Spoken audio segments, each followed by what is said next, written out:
नहरें सूखी, योजना डूबी, कागज पर बहती धार, हर जवाब में 2005, यही एनडीए सरकार। सदन में संदीप सौरभ गरज रहे हैं। देखिए, कल भी संदीप सौरभ ने उपेंद्र कुशवाहा के बेटे से सवाल किया, वो वीडियो भी मैंने आपको बताई, और उसके बाद उपेंद्र कुशवाहा के बेटे जवाब नहीं दे पाए, लड़खड़ा गए। संदीप सौरभ ने हाथ में कागज लेकर सवाल किया, इंग्लिश में सवाल किया, और उपेंद्र कुशवाहा के बेटे जवाब नहीं दे पाए। लेकिन आज भी कुछ ऐसा ही हुआ।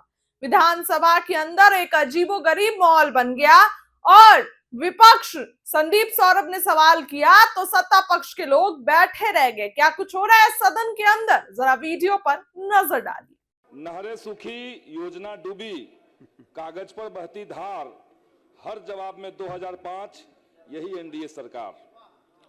महोदय, कदवन जलाशय जल संसाधन की बात चल रही है। 3-4 दशकों से कदवन जलाशय की मांग चल रही है। शाहाबाद, मगध और पाटलिपुत्रा का जो इलाका है, जिसे हम लोग धान का कटोरा कहते हैं, वर्तमान में सोन नहरों से लगभग 9 लाख हेक्टेयर जमीन की सिंचाई हो रही है। कदवन जलाशय अगर बन जाए तो ये 18 लाख हेक्टेयर जमीन की सिंचाई तक मामला चला जाएगा। इसके चलते जो समस्याएं आ रही है महोदय, मैं अपने क्षेत्र पालीगंज विधानसभा की बात करूंगा। पालीगंज विधानसभा में सोन नहर की 2 नहरें, 9 नंबर नहर, 10 नंबर नहर और एक डोरवा लाइन, 3 नहरें वहां से महोदय चलती हैं। लेकिन स्थिति यह बनी हुई है कि किसी भी नहर में अंतिम छोर तक पानी कभी पहुंचता ही नहीं है। शुरुआत का 1/4 जगह तक पानी पहुंचता है, उसके बाद कोई पानी नहीं पहुंच रहा है। 25 सालों बाद महोदय 2023 में उन नहरों की पहली बार उड़ाई हुई। 25 साल तक मामला रुका हुआ था। 2023 में उड़ाई होती है और 2026 तक आते आते वो पूरा नहर जो है वो दोबारा से भर जाता है, गाद वहां जम जाता है। सरकार से हम मांग करेंगे कि उन नहरों की जल्द से जल्द सरकार पक्कीकरण कराए ताकि उस इलाके में किसानों को सिंचाई का माध्यम मिल सके। दूसरा मुद्दा है महोदय, महोदय 1 मिनट, क्षेत्र का मामला रख रहे हैं। कनपा से लेकर के महाबलीपुर तक सोन नहर का जो मेन लाइन है उस पर जल संसाधन के पुल बने हुए हैं, लेकिन दिन रात उन पुलों पर अवैध बालू के ट्रक का आवागमन हो रहा है, जिससे पुल क्षतिग्रस्त हो गए हैं। कभी भी दुर्घटना हो सकती है।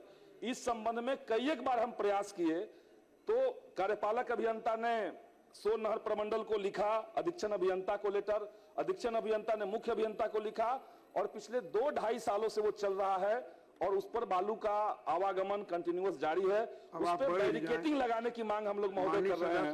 महोदय बस एक आधा मिनट और समय दे दीजिए। इसके अलावा पालीगंज में महोदय कुछ इलाके ऐसे हैं जो जबरदस्त तरीके से नदियों से कटाव से ग्रस्त हैं। समदा गांव है जहां पे अभी पुल बन रहा है। समदा गांव में जबरदस्त कटाव वहां पे पुनपुन नदी से। अब आप जोसगंज कब्रिस्तान के पास कटाव है महोदय। नटोला में कटाव है, केवड़िया में और दुल्हिन बाजार के डुमरी गांव में श्री सतीश कुमार सिंह यादव जी, 1 मिनट का वक्त है। धन्यवाद उपाध्यक्ष महोदय। महोदय, कैमूर जिला में 2018-19 में 92 करोड़ की लागत से लगभग 42 किलोमीटर तक फैली करनासा मुख्य नहर का पक्कीकरण 2 साल में होना था, लेकिन 7 साल बीत जाने के बाद काम आधा भी पूरा नहीं हुआ महोदय। जो काम हुआ उसमें भी दरारें पड़ गई।